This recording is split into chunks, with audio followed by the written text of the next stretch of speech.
Hi, Mac. How's it going? Hi, Mom. It's going okay. I'm pretty tired, to be honest. Um, Here is my picture of Al- he WoHos. You might not be able to see, but okay. So for those who don't know, I had like kind of a whole ordeal with going to see Megan Thee Stallion because I love her and I've loved her for years. But then the one day she came to my city, I had a stupid business trip to go on. And I was like, wow, my life sucks. Nobody's It ever was had also it. your birthday. Yeah, and it was my birthday. Yeah, Yeah. just all around horrible. Had to fly on my birthday. Ugh. Um, and then last week she just surprise announces like, "Oh, I'm going to," or I guess I don't want to dox myself. Cut that. I can put a beep in. Okay. I know how to do beeps now. Oh, cool. Okay. She said, "I'm going to city it's 2.5 hours away, but there's a lot of traffic." So I lied to work. Sorry, work, if you're listening, because it was a day I'm not really supposed to take off. But I was like, I have an urgent. I didn't say family matter because I thought that was kind of inappropriate. But I was like unexpected travel that I need to go to. Okay. She didn't even say anything, so I guess it's fine. And so, anyways, getting there was like an entire ordeal.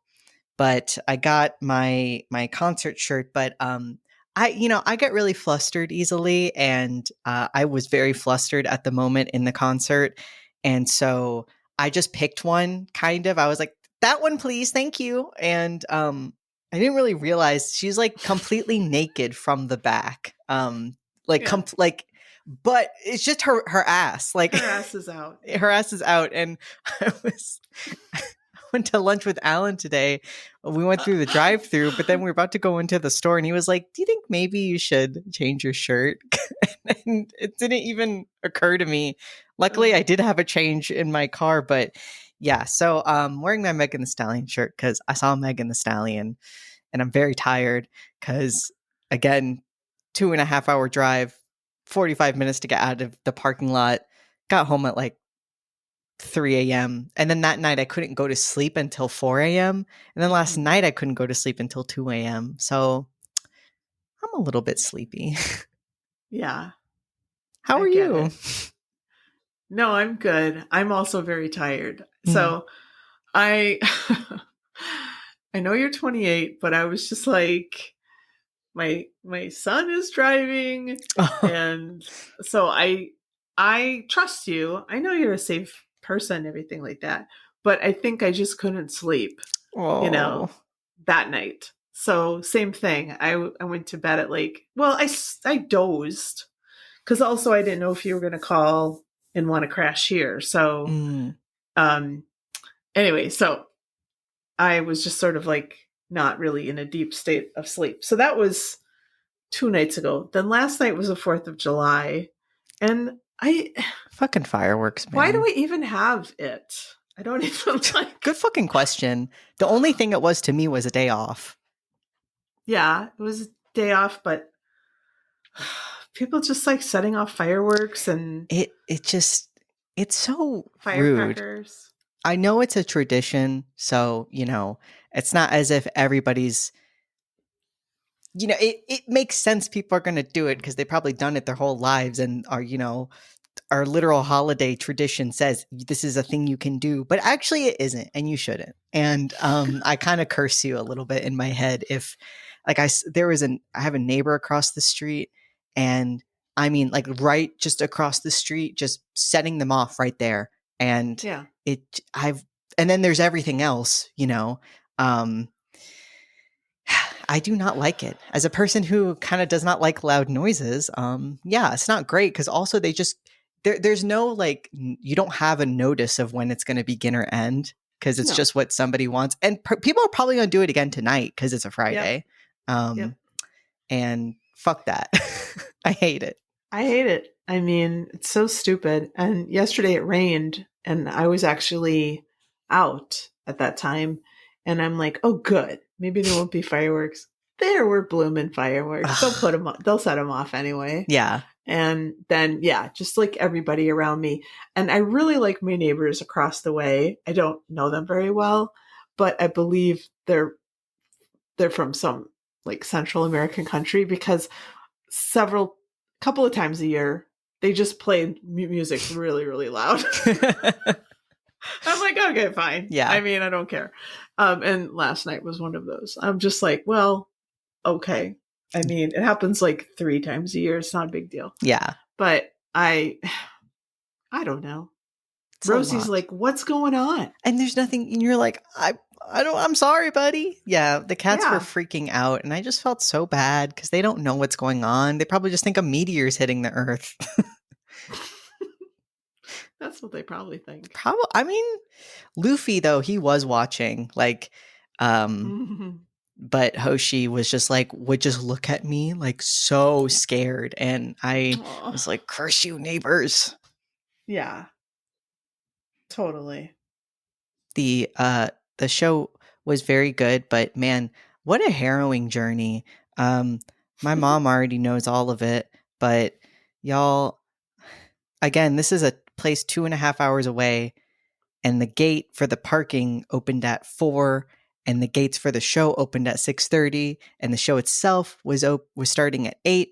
So I want to get there at 5. That was my big plan. So I left at noon because I guess I had a sixth sense that everything would go wrong. And then it did. Like 30 minutes into my drive, I hear this and I'm like freaking out because I mean, everybody should have a healthy fear of the road, but like for like a huge portion of maybe all of my life, I've been like, I really don't want to die in a car accident. Like that's been kind of a constant thing. And I've been very lucky to not be in a lot of car accidents. But so in my head, I was like, this is it. This is it. And so I'm like, and also trying to find a place to pull over is really stressful when you're actively feeling like your car's falling apart. So I pulled into like a Walgreens and was just like, is this okay? Because my front bumper has always been loose because I have a Corolla and they're made out of plastic. But I didn't even know what was happening because I don't know anything about cars. And so I'm texting Alan. I'm texting my friend Kimmy because her dad's a mechanic and she knows about cars. And they're both like, you're probably fine. So I kept going. And then it happened again. So then I luckily was right by an Ace Hardware. I just grabbed some duct tape and just was like, okay, I'll tape it. And then I realized it's a bottom flap just coming off. But I taped it, drove for an hour. Everything's going good. Tire pressure light did come on once, but everything was fine. So driving, and then it just happens again. And then there's like nothing I can do. It's just falling apart.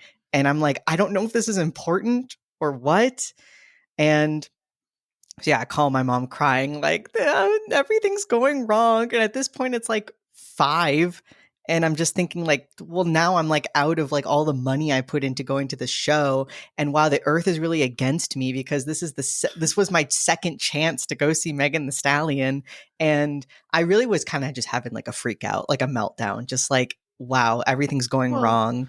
It's also 1,000 degrees that day. So yes, it was extremely hot. And even though I was excited to go, I was also like anxious because I went alone. So I got no friends with me and I know it's going to be crowded and I'm just like scared about that. Yeah. So then I got call the tow people. The towing guy was like the nicest man on the planet. Like he pulled up in this car, this giant truck that was like wrapped with like green and purple. It was like purple with green lines all over it. And he was so nice and he looked at it and he was like, oh, this is like a 2-minute fix. Like you're totally fine. Which, I mean, he wasn't trying to make me feel dumb, but I did feel stupid in that moment. I was like, I should probably know more about cars if I'm going to drive one. And so then he was towing me and he was like, well, what are you doing? I was like, I'm going to go see Megan Thee Stallion, but I don't even know if I'll be able to make it now. He was like, no, you're going to make it. They're going to fix it. He's like, I'm going to go in there and talk to them for you, tell them exactly what to do. I would do it, but I don't want to get sued because of liability. So, but you're going to go. And that was really nice of him. And so, yeah, he took me to this, repair place, told them exactly what it was. They fixed it for free in 2 minutes. And I went back on the road. I was like, he's right. I'm going to go. Because he was like, you got good seats? I said, yes. He was like, then you have to go. And so that was really nice. And I gave him a very good review because mentioned him and his company by name so many times. I hope he gets a raise. I don't know. And Yeah. And I made it to the show, made it into my seat when the opener was like just about done. So I Ah, did want to see the perfect. opener, but I was like, you know what? If I can see Meg, that's really all that matters. Oh, and then when I was there, I didn't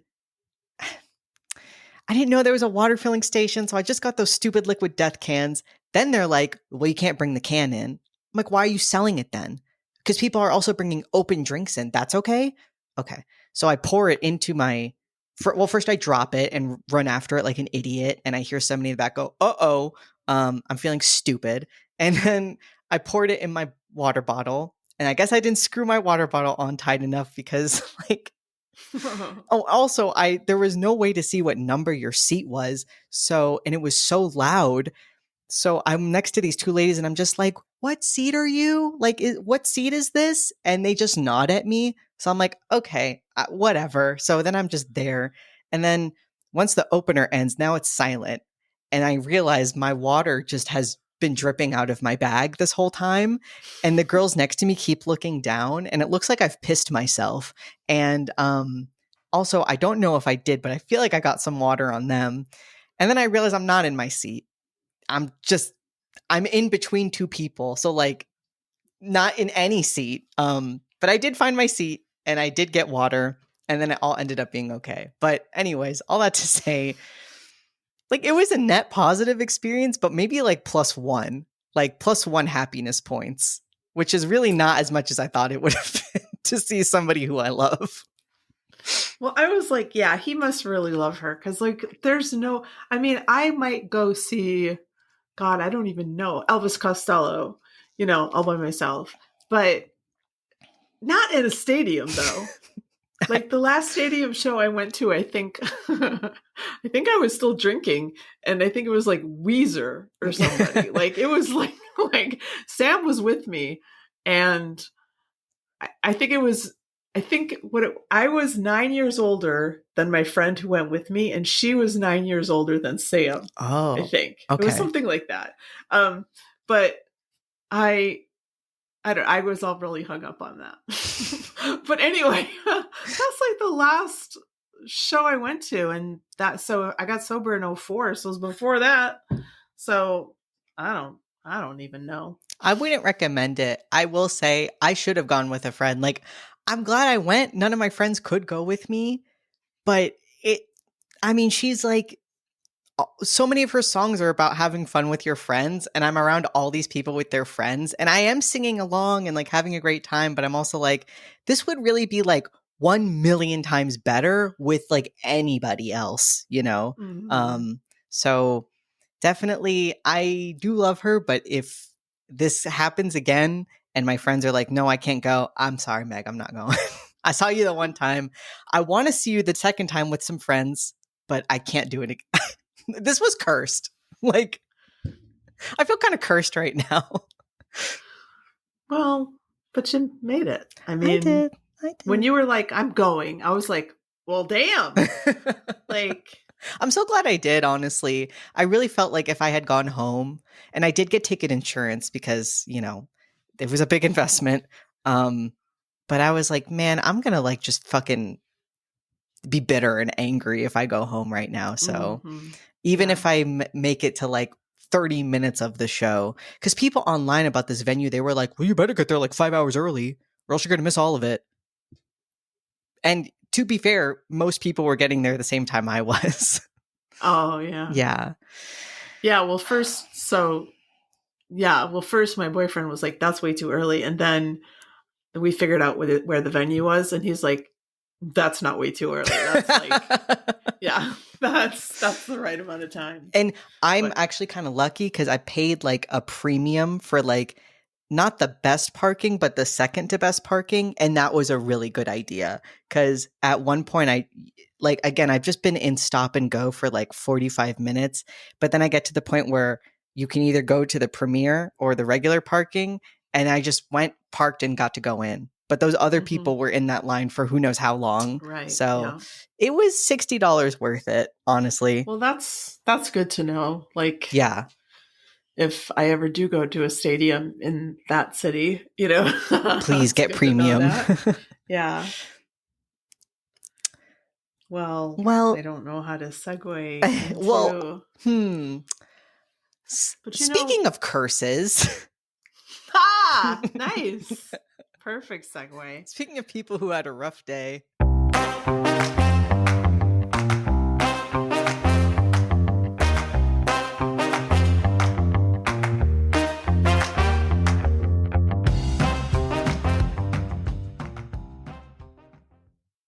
Our second Grim AF movie is When Evil Lurks.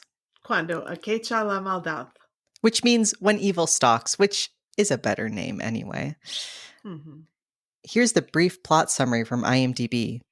In a remote village, two brothers find a demon-infected man just about to, quote, give birth to evil itself. They decide to get rid of the body, only to end up unintentionally spreading chaos. It was directed by Demian Rugna, and also written by Demian Rugna. It stars Ezekiel Rodriguez, Demian Solomon, Luis Zambrowski, Sylvia Sabater, and Marcelo Michino. Cinematography by Mariano Suarez and edited by Lionel Cornestein. It was released September 13th, 2023 at, what is this again? Toronto. The Toronto International Film Festival. Is that what it is? Yeah. And October 6th, 2023 in the US and November 9th, 2023 in Argentina with a runtime of 99 minutes. Here's how Mac feels about that runtime. Oh, sorry.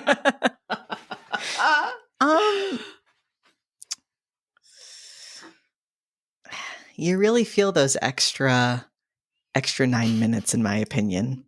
Really? This was an interesting second viewing for me. I think I enjoyed it watching with you more so than watching by myself, honestly. Yeah. Well, here's the plot. Oh, let me grab my notes.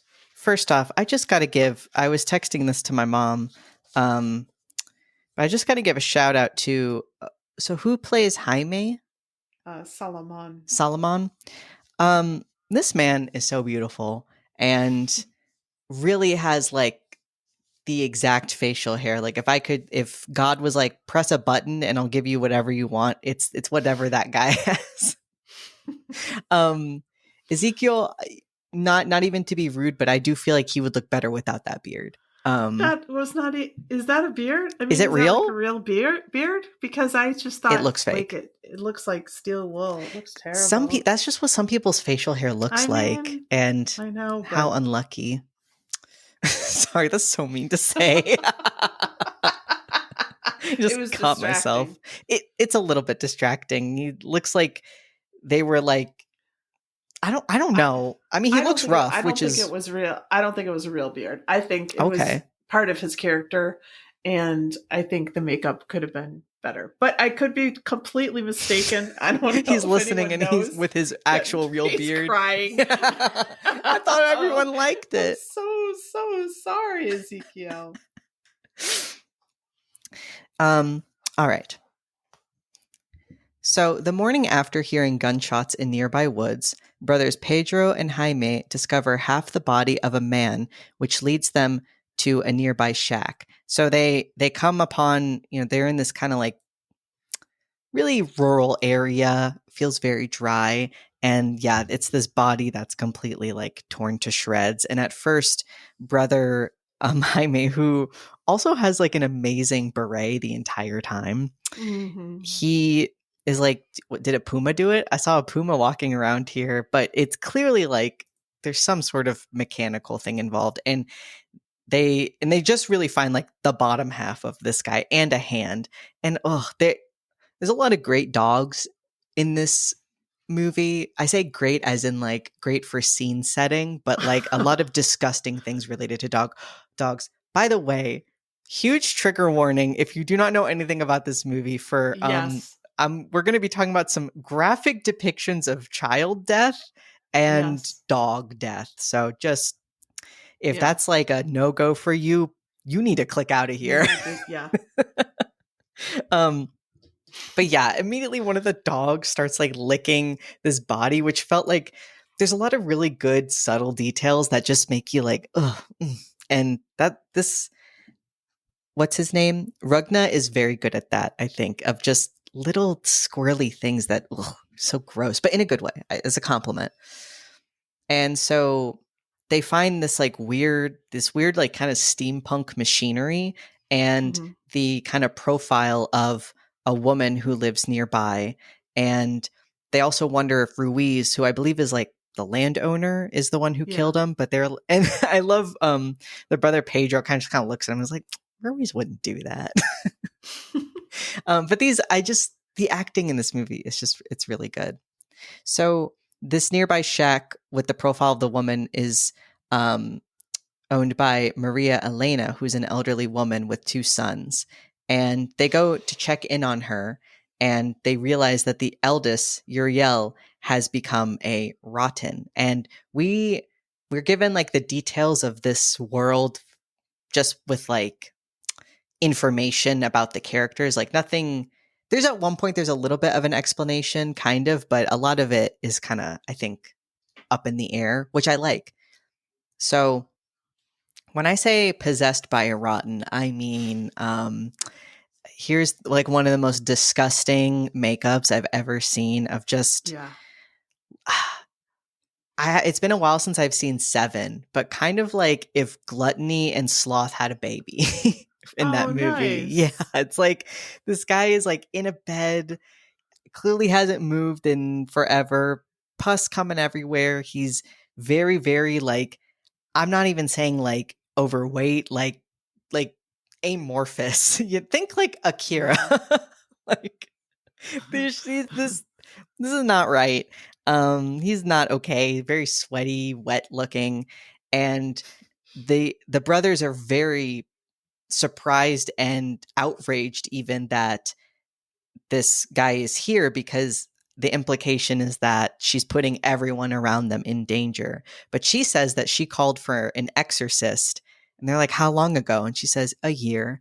And I was looking up this movie to kind of because I was kind of confused about the meaning of all of it. And something that I love that Rugna said was, or is it Rugna? Excuse me. That Rugna said about how every exorcism in a movie, it's always somebody living in a big house and the exorcist is there in a few days. But what if you were poor in the middle of nowhere? And I love that. That just gives me so much joy that that's where your brain would go. And I think it's executed well. And the outrage from these guys too of it reminds me of when my fucking water line broke and our landlord took fucking to me forever is not that same day to get it fixed, where it was 4 days, wasn't it? Yeah. And he didn't even take any money off of our, it was fucked up. And that's the energy these guys have of at first they're pissed at her, but then they're like, oh, she's trying. It's not even her fault. Cause the thing is, she can't kill him. The implication being she kills him and the evil then spreads. And it's kind of the evil is within him right now, taking up this body, and it needs to be exorcised lest it give birth to something even more unholy and evil. And so the person that they found was the cleaner, the person who has the skill somehow to be able to exorcise the son. Yeah. So, and we don't even know why he's dead. Probably kids. Yeah. No spoilers. So the brothers then go see the authorities to be like, hey, what the fuck? Because I guess not only is this a rotted, but perhaps if the longer it goes, the more, to even teleport this man is going to be an endeavor because he is so big and so unyielding, and we can already see the beginnings of these rotted are very, they're demons. It's the devil. They whisper in your ear and they know what you want to hear to get their means. And he's even whispering to them kill me, please kill me. And you'd want to in that moment. And I just love also the energy from the mom because, she's wiping him, but she's I have to keep him alive so that they can kill him. And it's really tragic. I just imagine this mom, having to watch her child go through that, it would be horrible. And the brother too. Just horrible all around. So I just wanted to say, yeah, I love it when our movies, line up together. And the energy from the authorities is so bureaucratic and so, of a piece with Brazil. And so I just love it that there's that connection between these two, because who would have ever put these two movies together? you're so right. The theme should be grim AF. I don't know. Bureaucracy. Grim AF semicolon bureaucracy. Because, yeah, they go to see the authorities and they're just so, like, no straight answers, a lot of guilt tripping. They're like, well, do you even know have you ever seen a rotted before? Because you would know if you saw one. And I mean, yeah, we know. And they're like, well, hey, why did we find the cleaner, cut in half? Like, what's up with that? And they're just like, not our problem. Who cares? And they're both just like, you guys you're doing too much and it's not my problem. And then Pedro gets really mad and kind of like shoves one of the police guys up to the wall. And then we kind of get a sense of Pedro's history, because he just kind of like, the policeman just kind of says something as if, he's been in trouble before. He's like, don't get in trouble again. And so, yeah, they're not going to help. They don't care or give a shit. So then the brothers approach the landowner Ruiz, and, they just say, hey, did you know this is happening? And this guy is fucking incensed. He does have a pregnant wife. So, he's got more so than just himself. He's got a family to worry about. And so he goes to deal with Uriel by dumping the possessed man outside of his land. So first he comes in, guns a-blazing, literally, like holding a gun up and, being really threatening, but they carry him out. And this is so like, imagine the most dysfunctional moving crew ever. Like, like he's like, just pick him up by the sheet. And of course he falls through the sheet because he's, rotted, and it's just so horrible. And at one point we see Jaime, while Ruiz is holding the shotgun up to everybody, he spots a pistol, and he, we can surmise he does something with it. And so they bring the rotted out into the truck. By the way, I wrote weirdest Ram commercial ever, because they really show off this Ram so many times. And I kind of don't like how new this car looks, because okay, I like the idea of like a society where things are still kind of running, but also there's an ever-present fear of everything going wrong, because I feel like that's kind of what we have right now. But also they're like, God is dead and he's left us. Where are you buying a new car then? Like, the two brothers have a beat down truck. I love that. We see like a brand new SUV at one point too. Like, there's not even any dirt on this thing. And this guy like is a farmer. Like, just that just, it just really felt like an ad sometimes, which was weird. And I also had to mention that Pedro, this actor is so amazing. When he first sees the rotted, there's just this moment where you see his like lip quivering, and it's just so good. So they get the body into the truck and, just cover it. Like, it has kind of like a covered truck bed, so they can just close it up, and they start driving. And they're, I guess, just trying to determine, like, they're just going to make it somebody else's problem. Because they're trying to guess, like, how far do we have to go to drop it off to where if it dies, it's not going to affect us, which I think is a pretty good metaphor for, like, also dumping, like, chemical wastes and whatnot, too. Yeah. It's just, like, you acknowledge that this is an issue and is going to affect somebody else negatively, but you're just saying, as long as it's not me, And, I mean, to be fair, like, the powers that be are not helping these guys, and they can't do anything to solve it. So I get it. There's no system in place to solve this, but it is still fucked up. So they're kind of like, 300 kilometers, go like 100 more. And while they're talking, they nearly hit just like a kid on a bike on the road. Yeah, very in the Mouth of Madness style. Like, and they look back and the kid's just like, fuck you. And, and so then when they stop, they realize that Uriel has somehow fallen out of the truck, which, like, guys, I mean, I know it's a movie. I'm not actually mad because I think this movie is this movie is Things Go Wrong, the movie. Decisions were made, the movie. But bad decisions. Yeah, bad decisions were made, the movie. Stupid decisions were made, the movie. But I like that. I think it's not even done in like a horror movie, like, why would you go in there way? But it just shows that we're dumb. Like, we're dumb. Try to do any better in that situation. I would not. I freaked out because like my wheel lining was falling off. So I don't think I could handle this. So Ruiz is like, well, not our problem. So they go home. And the next morning, and I do love this. There's like, we do get a shot of like Ruiz and his wife, and they have a very nice house. So I just feel like there's a lot of little subtle things that tell you about this family.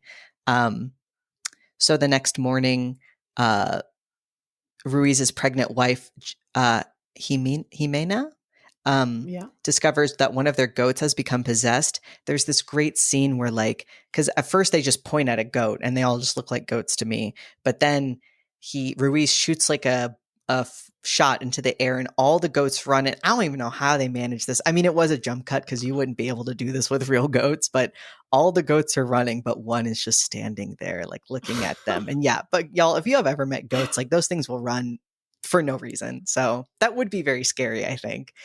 So Ruiz is like freaking out.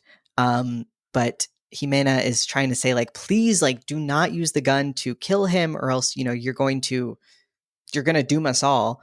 But the goat starts taunting him and bleats, and then he shoots him in the head. And just as that happened, the wife hits him in the head with an axe and he falls down. And then she turns the axe on herself. And we just get like this front shot of her staring at the camera, like hitting herself with this axe.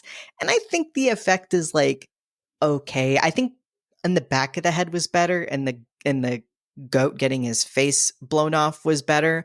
But like, there's a little bit of definite, like, CGI blood. I just like don't like the way that CGI blood looks, honestly. But I get the idea. But honestly, if they had made like a prosthetic and like, I feel like you could have done something really cool with that. But there's a lot of cool prosthetics later, so I'll let this one go. I'm just saying. So that happened. The next morning, Jaime and Pedro agreed to leave town. The night before, I missed something. The night before this happens with Ruiz and the goat, the brother of Uriel and the son of Maria come to see the brothers because he asks if he can stay over. And this kid's acting is amazing, I think. I just think this is perfect, like, scared kid asking for help, but not even in like a, oh, please, sir, please help me, but he's just like, please, like, it's cold outside. Like, can I stay with you? Like, I don't know. It was very eerie and chilling. And Jaime is like, no, this kid cannot stay with us. By the way, he has a gun. I know he does. And, but Pedro feels bad. So he says, he can stay in the shack. And the kid says, well, don't use electric lights because they'll get you. The shadows will draw the evil in. How did you feel about this, like, motif? I just feel like I loved it. Oh, okay. I feel like they say don't use electric lights like 8 times in the movie. Like, it's just like reiterated like so many times. Yeah, I like it. Okay, I mean, especially when they're driving and Jaime has to drive with no headlights. And then that scene. So the next morning, Jaime and Pedro agree to leave the town. And very important that we note that at this moment, like, there's no morning scene with the kid that stayed with them. Oh, also, they ask the kid, hey, where's your mom? And he's just like, oh, she's gone. I don't know.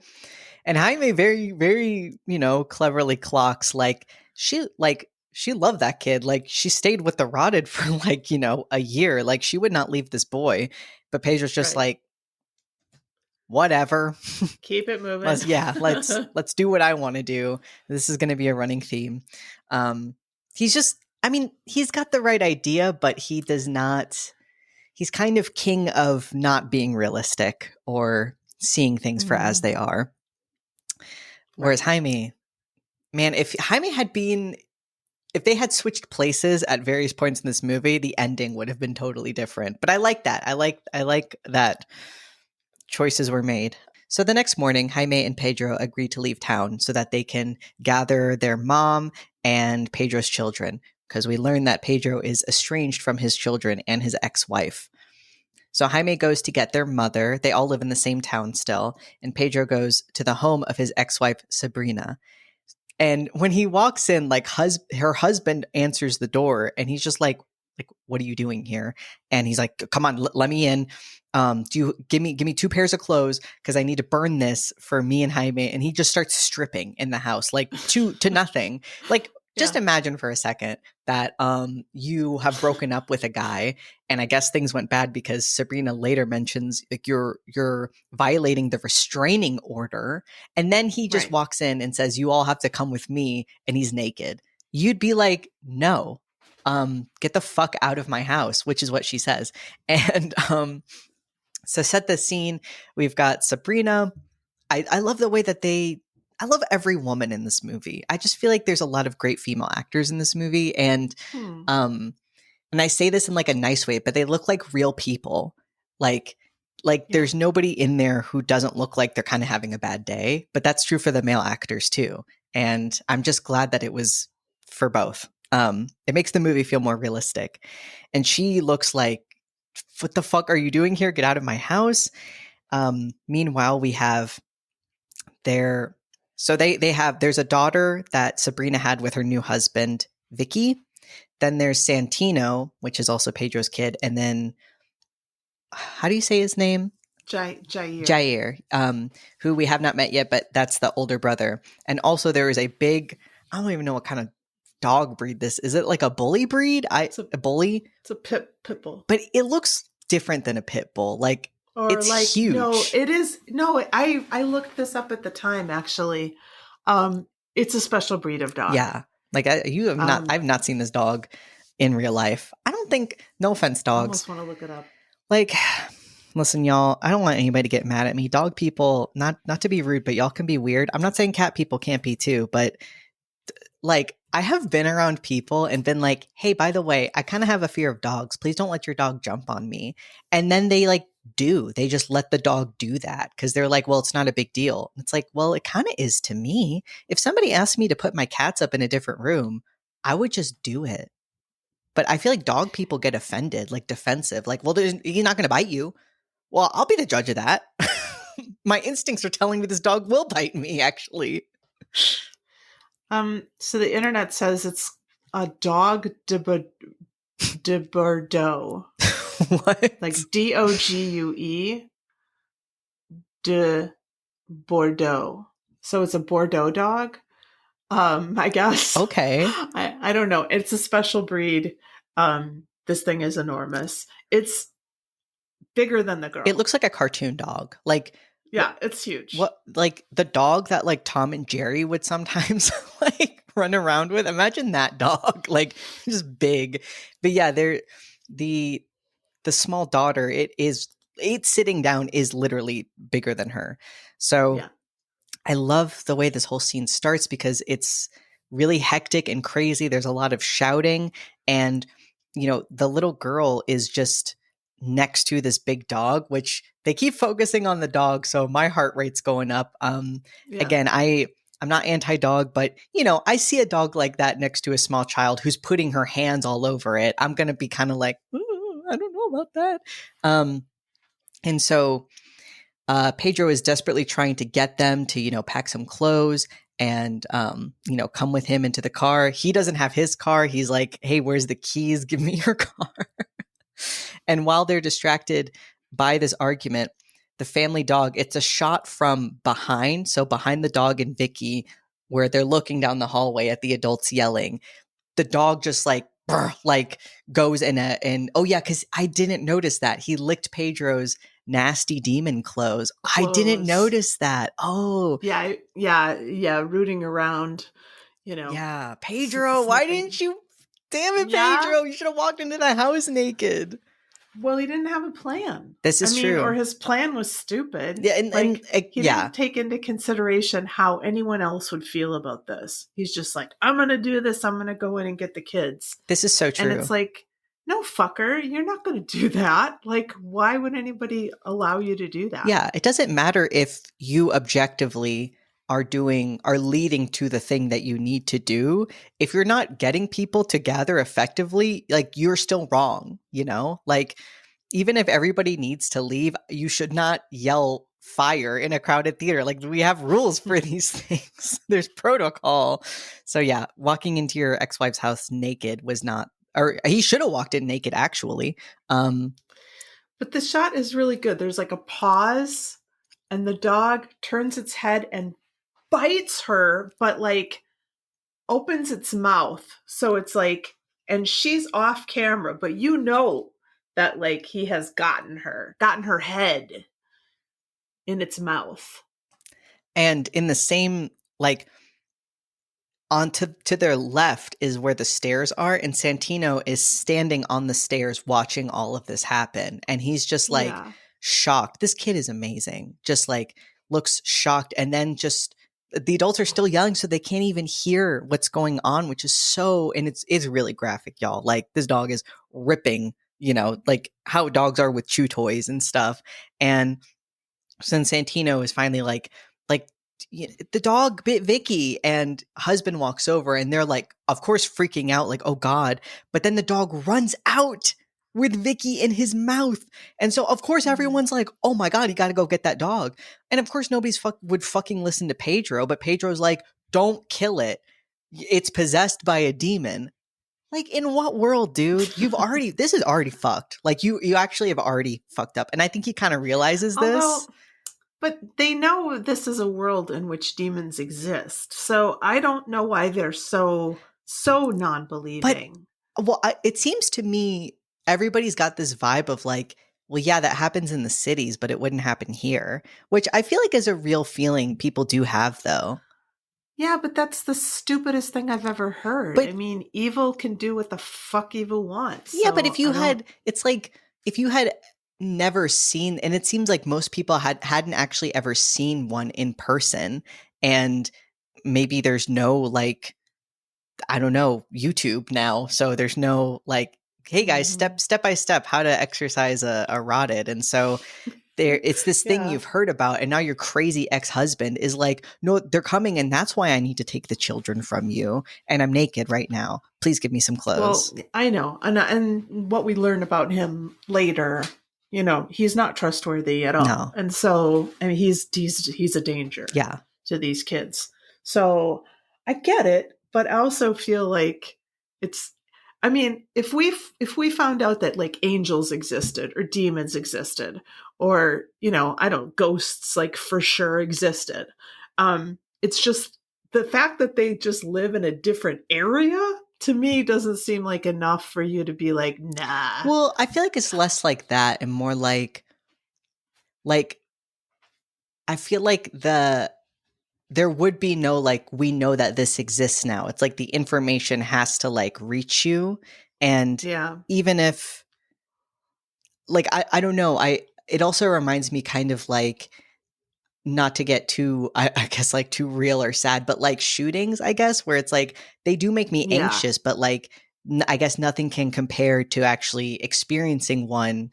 And like, if you really think I'm about to walk into this daily, like, you won't leave your house. So you have to think, well, this isn't going to happen to me. It's not going to happen to me. Yeah. And you're right. People do that. Yeah. And I feel like rural people in rural areas feel that way. Or, they're just like, oh, a bombing wouldn't happen here. There's this many people.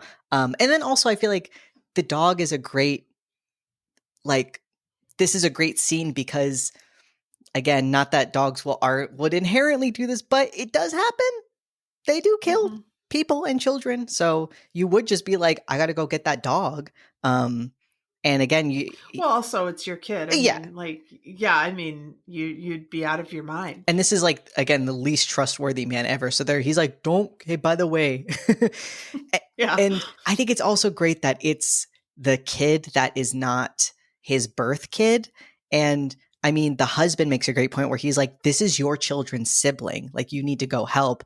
But he probably would have if it had been Santino or Jair, but it's not. So he's kind of like, well, I'm going to go get my kids and steal this car. So that's what he decides to do. But he does run after them, runs into one of the same cops who's like, dog, why are you here? Like, you can't be here, dude. And he's like, how can he explain any of this? Yeah. And when he runs because he's not really catching to try to save Vicky, he's running to not kill this dog. But when he hears a gunshot and sees that the new husband has shot the dog, but also Vicky's not there. So then Pedro runs back to the house and Vicky is there. She's actually totally fine. And there's like no scratch on her at all. Sabrina's hugging her and there's all these people gathered around and Vicky's, I love this little girl so much. Like, and of course, like, what can he say now? Like, clearly this little girl's possessed, but like, who's gonna like, and I like that in this moment, his character's just like, fuck it. Like, let me just do what I can do. Cause there's no way. And he's right. And then we get this cute scene where Vicky like giggles and she just whispers in her mom's ear, Dad's going to kill you. And Sabrina just like looks at her and she's like, he's going to come over here and kill you with his car. And then she just starts laughing and like twirling around and jumping. And the mom's just like, okay, and hugging her. So Pedro gets the car. We learn that Jair has autism, and this is one of the parts of the movie. It's like, I kind of don't know how I feel about it. I'm like iffy. I honestly like a character who's like high or needs a lot of support. And I don't feel like I'm a good enough expert to say whether or not this is like offensive. It feels kind of weird sometimes, but I don't know. I don't know if I'm prejudiced by saying it feels weird. Do you know what I mean? Like, well, I know. And I've thought a lot about that because the alternative would be that he doesn't have autism, but I mean, he has to have something cognitively different about him for the story to work. But I guess I'm positing, like, is that plot point good? I don't know. Right? Like, one of the Letterboxd reviews says autism wins again.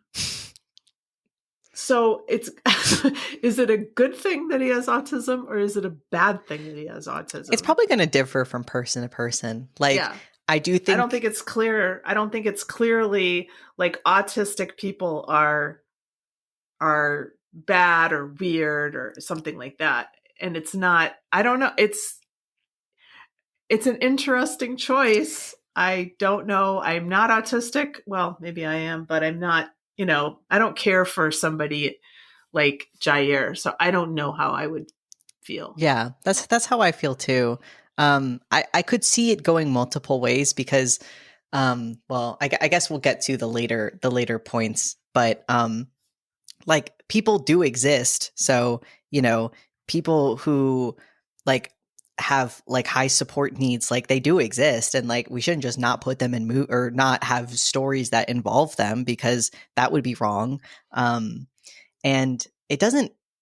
There's only like a few lines at one point. Anyways, I guess all that to say, this kind of reminds me of our discussion about the innocence, though, because I feel like that one might be. I've thought a lot about that movie too. Like that one actually might be more offensive. Oh, I think so. Because in that case, you have a child who's autistic, nonverbal autistic, but who has this like almost like supernatural power. And then she gets better, quote, quote, quote. Well, I know you and I disagree on that because I think the director was trying to say that the parents are fucked in the way that they look at it. But I still feel I don't like think the director was saying that. But we disagree on that interpretation. Yeah. I don't want to relitigate that. Yeah. But in this case, there does seem to be advantages to Jair's condition. And nobody ever wants him to change. And nobody ever...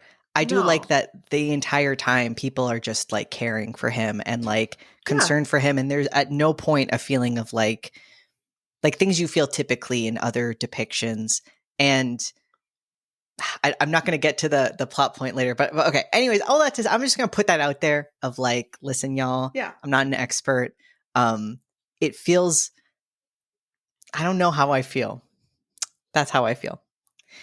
But Jair helps him find the keys, and so he takes Santino and Jair into the car, and they leave. As Pedro drives away, he witnesses the husband Leonardo crash his car right into Sabrina and Vicky, and Vicky is then shown alive and just dancing around. And we also get like jumping up and down. Yeah, she's really cute. And we get like a little shot of like Leonardo, like just like after his face on like the airbag and whatnot. So Pedro picks up Jaime and their mom, and God, I love this mom. I love her acting. I love her lines. She's perfect, like perfect character, because she's so like not on the same wavelength as the brothers, but they can't. I think it's a mistake on their part to not try to get her on the same wavelength. They're just kind of like, they just don't really tell her anything. Right. But I just love her because she's like, oh, it's you. Like, wow. And my grandkids. And isn't this Sabrina's car? Like, did she send you here? You know, it's very good. And what were we going to say? I do think that part of this movie is you should listen to women. Oh yeah, honestly, yeah, that's kind of the theme of the movie is maybe give them information and listen to their advice and talk to them. Don't just make the decisions because you're the man and that's what you're supposed to do, I guess. You know, we kind of get a little some more context because Santino, or they tell her like, well, there's like a rodent in town, that's why we're leaving, and she kind of gives the same answer of like, that wouldn't happen here.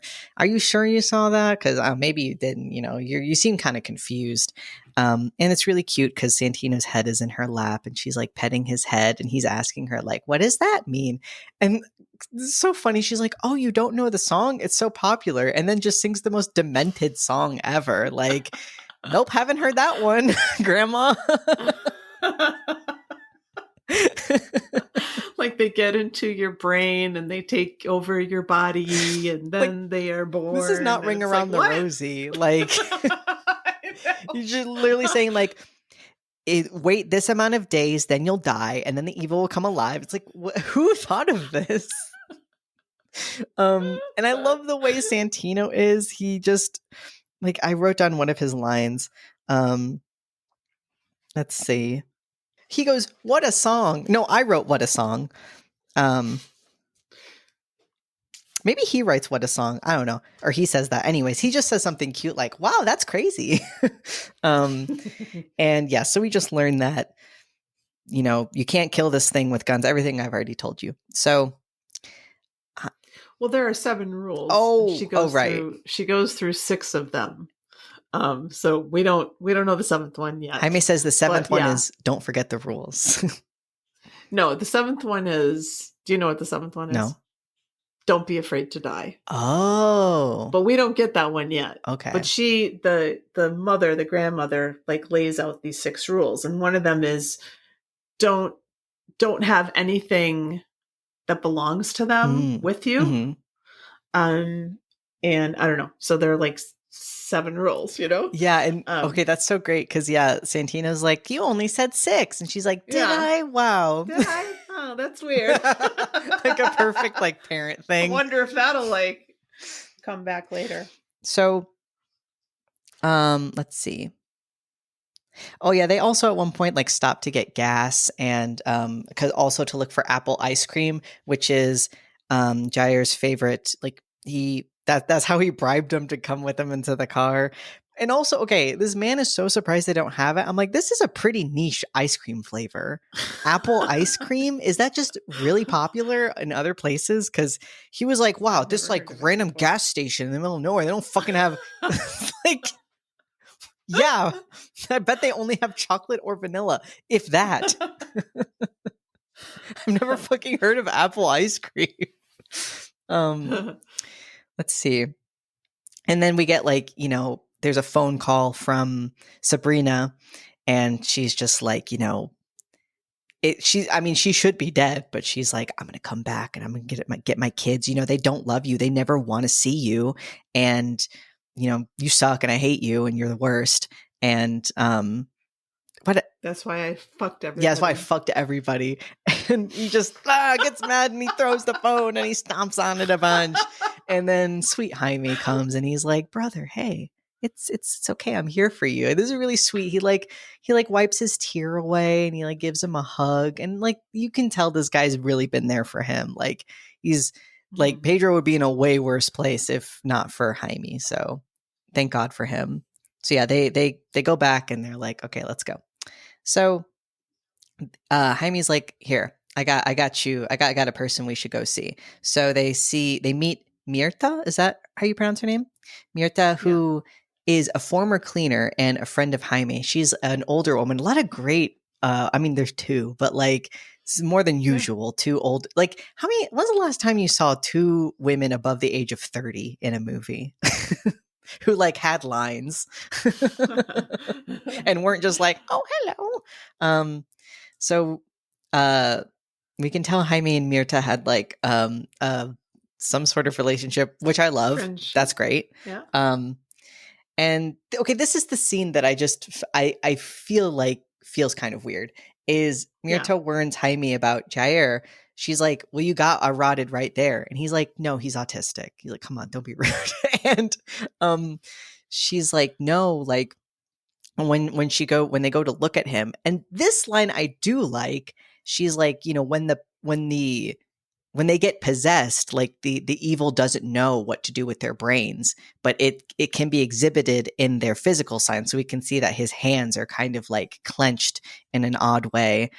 But just something about this feels like both wrong and good. Like I love that idea of like, you're like, you know, like it's not a bad thing that your brain is unique. It is unique, you know, and it's so like, to me, that's not a bad thing, but at the same time, when you're watching this, it does feel weird when you know what a rotted is, and you know you have this actor acting. I'm guessing is an actor, not actually somebody who is autistic, you know. And then you have a character be like, "Well, you got one right there." I don't know. Do you know what I mean? But I don't know. It's just that's a misunderstanding. She knows the kid's autistic, but she's saying he's also possessed. Okay. Yeah, you're right. I don't know how I feel about this movie. So that night, you know, everybody's sleeping, but then it's a great shot because Jair and Pedro are sleeping in the car, and like kind of in the back, we see like this blurry form of Sabrina. We don't really see her that clearly. She just wipes a bloody handprint on the car, and she goes into the bedroom where the grandmother and Santino are sleeping, and this is so cute. She's holding him, and she enters, and it's so dark. There's just moonlight pouring in, and I just love the grandma so much. She just wakes up. She's like, "Oh my God, Sabrina, thank God you're here." And she's like, "I'm sorry. Like, I took some of my sleeping meds, but you know, hey, is everything okay?" But Sabrina's already holding Santino, and then kind of the grandma's like, okay, something's not right here, because Sabrina also says something creepy. So then Pedro or the grandma goes to see Pedro and Jaime, and she's like, Sabrina's here, and I don't know though. It basically says like something feels off, like what's going on, and this is where I'm like, y'all, you probably should have told her so that she could make informed decisions about the health, about the safety of your child and herself. But no, I guess we shouldn't tell women anything. And so, yeah, she takes Santino. Mirta advises that Jaime chase after her while she and Pedro search for Uriel to end this demonic plague, which I'm like, oh, we can do it right now? Like, so then we have the great scene of Jaime, with his car lights off because, no electric lights. He's been driving for a while, but I forgot to also mention before this happens, Pedro finds Sabrina and Santino and he's like, hey, no, like, come on, come here. And she turns and like the half of her face is just like fucked up. And this looks amazing. And then she just walks backwards. She turns around and Santino then is looking at his dad and he's kind of like, well, he's like kind of sleepy, like, oh, hey. And then the mom just jumps off and falls. But then when they go to find her, she's gone. So now Jaime is driving and he finds her and she's just kind of like walking along the road. And he just pulls up beside her. And when we do that, we see that Santino is like dead and she's just like picking from his brains and eating it. And it is rough. It is gross. It is graphic. And yeah, again, if this is too much for you, like, please don't watch this movie because you won't have a good time. I mean, I don't like seeing kids die or anything, but I thought for what they were going for, it nailed it. And I feel like if child death can be like not respectful, but of course it's there for shock value, but like, I don't know, it doesn't feel as gross as other movies I've seen with child death. This is so scary to me too. Because it's just this creature. It's almost like the creature's like snacking. Yeah, eating popcorn. Yeah. And and the actor is wonderful. Mm-hmm. Jaime is just like paralyzed with fear. And he's just like frozen. And he can't really understand what he's seeing. And it's all conveyed in his face because there's no dialogue at all. But this is so scary to me. And it's just so awful. Yeah. And grim AF. Bureaucratic edition. So Jaime is like it all becomes too much for him and he runs her over. We don't see Santino, but we see her body on the hood of the car and he crashes into a tree.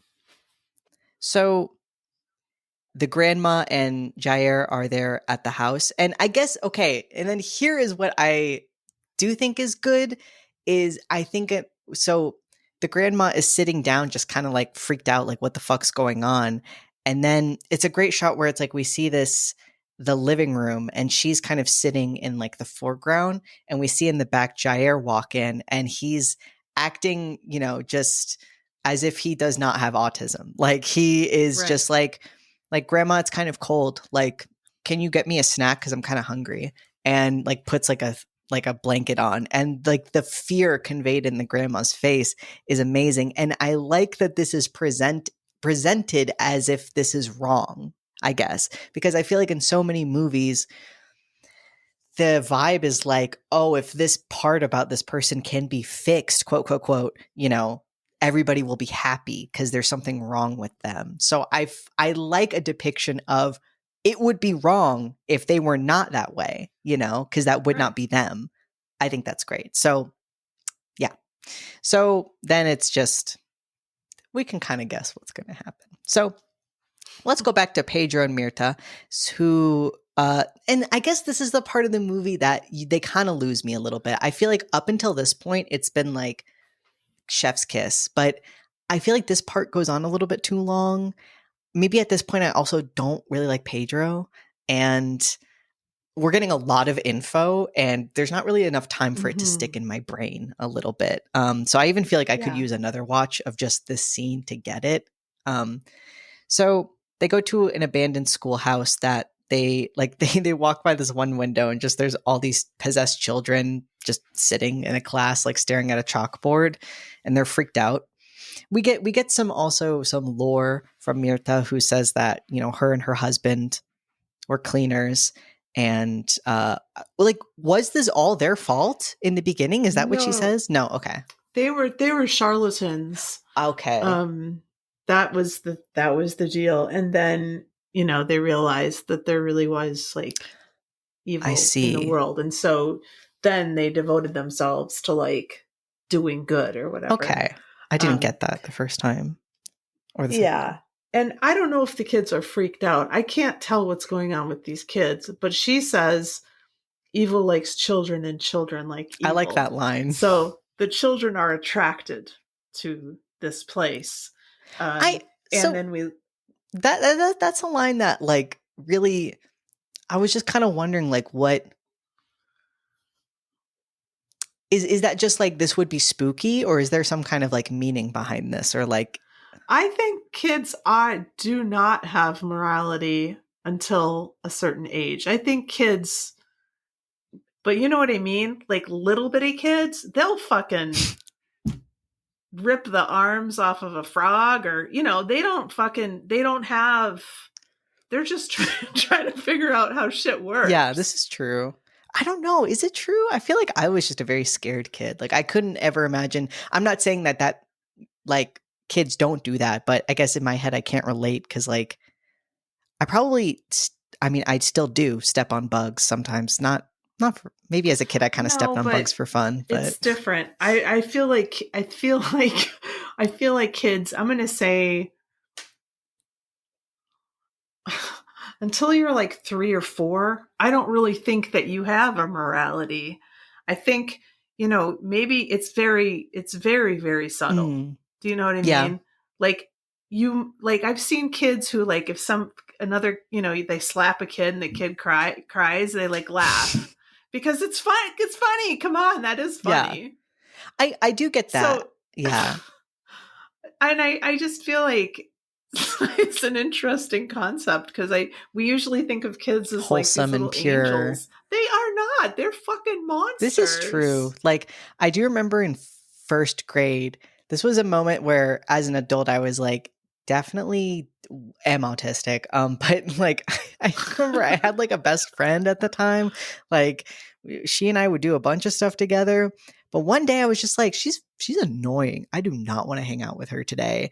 And during recess, she asked if we could play. And I straight up was like, no, because you're annoying and I don't want to hang out with you. And in my head, I thought I was being nice because I was like, well, that's how I feel. And we're supposed to be truthful, aren't we?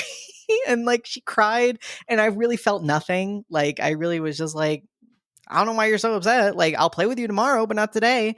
And my teacher was like, what's wrong with you? This is your friend. And I was just like, she's being annoying. Why don't you tell her she's being annoying? That was a good lesson, I think, I mean, I don't even want to tell you who this person is, but like, I mean, I usually you see it with animals, like, how kids treat animals. I think that really says a lot. And I don't really know if you can blame kids or not.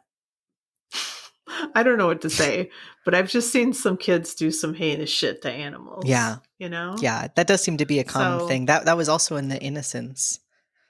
Yeah. Yeah. Okay. All right. I just was curious because when I looked up an interview, he didn't mention anything about that line. It was more about how bureaucracy fails children. I'm like, but what about the children liking evil stuff line? That just it interested me. I like that concept, but I was wondering if what his idea was.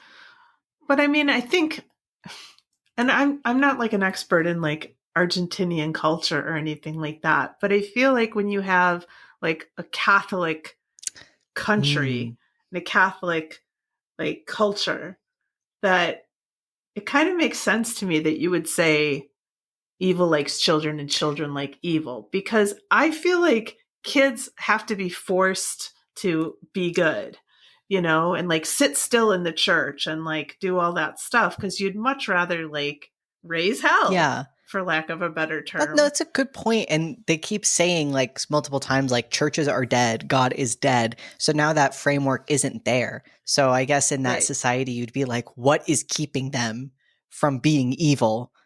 Because we don't have this, which this is not me agreeing with a church system, but just I get where you'd get that That Yeah. concept. Okay, this makes sense. Thank you. It's like no holds barred. There's nothing limiting these kids. Yeah, and adults are afraid of children. Like but they're fucking scary, dude. no, I get really worried about, the way like even as a kid who was on the internet and did see things like I shouldn't have seen, like I worry about how it's all worse now, like that was my childhood and it's much worse and more intense now. And so I worry about kids. I do. I think if I had never had children, I would probably really still think this way. But before I had kids, I thought they're fucking chaos machines. They're unpredictable. I don't understand them. Yeah. And then when I had kids, I'm like, oh, okay. I mean, they're human, obviously. I guess. They're lovable. No, it totally changed my perspective. But before that, I was really kind of afraid of kids. And like even babysitting kids and stuff, I'd be like, what am I supposed to do with these creatures? They do say some weird things. They do. Well, so we've got a whole bunch of those scary kids all in one place. And kind of like the worst tag team ever. These two are, again, I don't know what Mirta was thinking, being like, oh, Jaime, you go get, like, I know she was probably thinking he doesn't want to see his son that way, but I would be thinking, who's more capable here? And clearly the answer is not Pedro. Not Pedro. No, it would never be Pedro. So they're hearing like differing stories from kids. Mirta keeps being like, dude, these kids are all lying. You can't listen to any of them. And Pedro's just all over the place. Like he hits one kid, but then he's like, is this okay? Should I believe them? Clearly not. They're all creepy looking. Like, what did she tell you? And who's the expert here? I know. Yeah, you wanted a fixer. Here you go. So they go into this like little, it's like an auditorium stage kind of thing. And I do like all the kids are really powdery. Like they've got like lime. What is it lime? It's lime. Oh, is it just lime? I didn't know if it was like called lime dust. They got lime all over them. And it's clearly all over the stage, like just all over. And so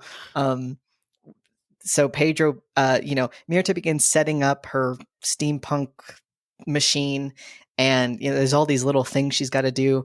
And so he's prying up the floorboards, and there's just all these dead adults covered in lime to hide the smell.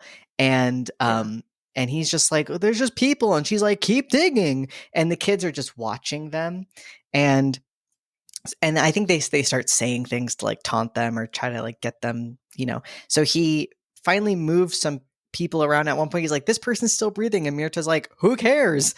And so they finally find Uriel. It's a great shot because he's just like, it's like he's almost bright in comparison to all these dusty people.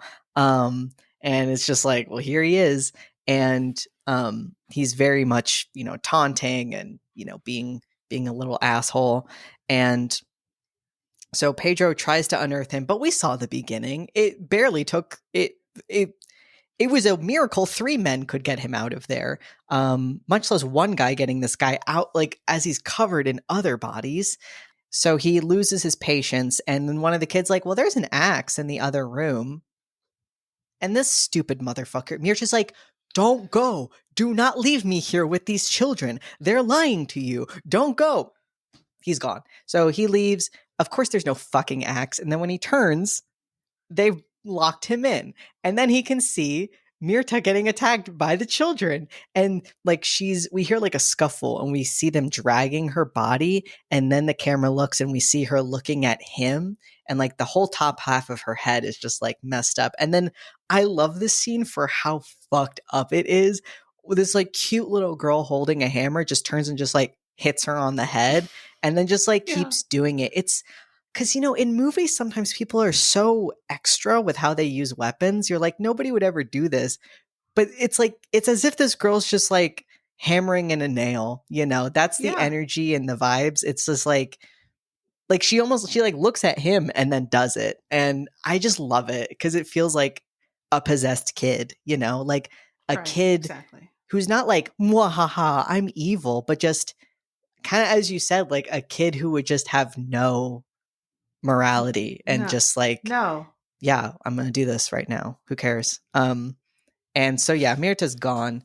Um, then Pedro beats Uriel to death as if he couldn't fuck things up more with one of the pieces of broken equipment. And so, you know, that kind of starts the whole birth, the whole thing that the mom was trying to prevent from happening. Like that woman's year of work down the drain. So the demon inside Uriel is born. It's this little bald, naked kid covered in blood from head to toe. And all the other kids are just kind of like, cool. Like nobody's like praise him. They're just like, cool, this happened. And the kid, you know, kind of looks back at Pedro and then just like walks away, gonna go. No. He marks Oh him. yeah, he marks him, and then he walks away, about to go, you know, destroy the world. And we see like a great shot of him as he walks outside and just like looks up into the sun because now it's daytime, and he's just like, yippee, I'm alive, which is scary. So, and at one point, I think Uriel also taunted him by saying, like, you tried to kill yourself, you know, with your children or something. So now we have even more context as to why nobody would ever fucking let this man take their kids into a car with him. So what else is there to do? Pedro, Jaime, and Jair return home, which I would have been like, where's my mom? I guess she's like, that is kind of weird that they really don't. But they're just like, well, wasn't there like another one of us? Oh, who cares? So and there's a great shot. Like they get home, they're all tired. And then Pedro like gets that apple ice cream that I guess he has stocked up in his fridge and just sets it down in front of Jair. So Jaime, when he gets home in that shed, as I said, we didn't see the brother leave. So that's because he didn't leave. He's still there. And he's totally been possessed this whole time. He says, I'm the one who killed the original cleaner 4 days ago. And I ate him. And Jaime's like, well, what happened to your mother? And he's like, the same thing that happened to yours. Oh my God. That's such a scary. Oh my God. Which, yeah, I would have been like, oh yeah, there was somebody missing from the car, wasn't there? So inside, we see Pedro grabbing some sweet apple ice cream to feed Jair. But as he's eating, you know, he begins coughing, and there's just kind of a great shot where like Pedro's just like, go slowly, like he just is not looking at him. And that's another thing that I think is great about this guy is like, he's not a good dad. Like he's kind of just saving his kids because like he has no concept of how actually to be a good person, you know? Like, yeah. I think in his core, obviously, is like, I don't want to see my children die. But like, you know, you're with your surviving child and you're not even there to like hug him or do anything. You know, he just like sets it in front of him and just sits somewhere else, you know, which I just feel like says a lot about this guy. And so then we see that Jair is choking. And so he goes over to help him. And he starts, this scene is so disgusting. He starts pulling out this, think the movie Raw, this like long piece of red hair. And then also this charm bracelet that we saw with the mom or the grandmother earlier. And, you know, this freaks Pedro out. And he drops it amongst the like melting ice cream, which is another great shot. And but Jair like kind of like looks at him. Yeah, it's really funny. He just like looks at him, kind of like, oh, I've been side. caught. Like he's just been pretending this whole time. Yeah. And so Pedro walks outside and collapses and wails in grief. You could say that was grim AF. That's why we picked it. Yeah. Well, what phobia is that? The fear of ice cream is called pagotophobia. Pagodophobia? I guess, yeah. Yeah, I bet something really bad How would could have you to be happen to afraid? you to have that fear. Yo, Like, I can't Lord. imagine how that comes about. So I feel I bad. don't really know how phobias like come about, but yeah, something must have gone terribly wrong. Well, here's some trivia. During a post-premiere audience Q&A at Fantastic Fest, director Demian Rugna said he got the idea for When Evil Lurks from a series of news stories about farm pesticides in his native Argentina causing widespread health issues. He suggests that corporate apathy about the workers' health and the way the issue occurred, quote, out in the middle of nothing, where it's easy for profiteers and city dwellers to ignore the impact of their choices, started him thinking about the idea of lurking evils given free reign to spread, which I just love because unfortunately it is true. Like, don't listen to any company. I used to work for one that what like was that. And yeah, I can tell you they do not give a shit. The movie was nominated for 4 awards at the Dead Meat Horror Awards: Best Practical Effects, Best Kill, Best Director, and Best Original Film. It won all 4 awards. Good for you. That's amazing. The quote 7 rules for dealing with the rotted and the possessed are roughly: do not use electric lights, the shadows they cast draw them in, stay away from animals, do them no harm, take nothing close to them, they're attached to it, never say the devil's name that calls them, which I forgot to mention there's a great scene where like Santino's like the grandma's explaining this and Santino's like, what is his name? She's like, Lucifer, Azrael, Beelzebub. And they're like, dude, shut up. Never use a gun, you'll die yourself, and do not fear death. I think like all of those rules were broken. The possessed Jair drapes a lambskin rug over himself before cannibalizing his grandmother, indicating that he is a wolf in sheep's clothing. Ooh. The ending has parallels to the biblical story of Cain and Abel, with Pedro smashing Uriel's head in and Pedro being doomed to walk the earth with a mark on his forehead. Well, what does Letterboxd have to say about it?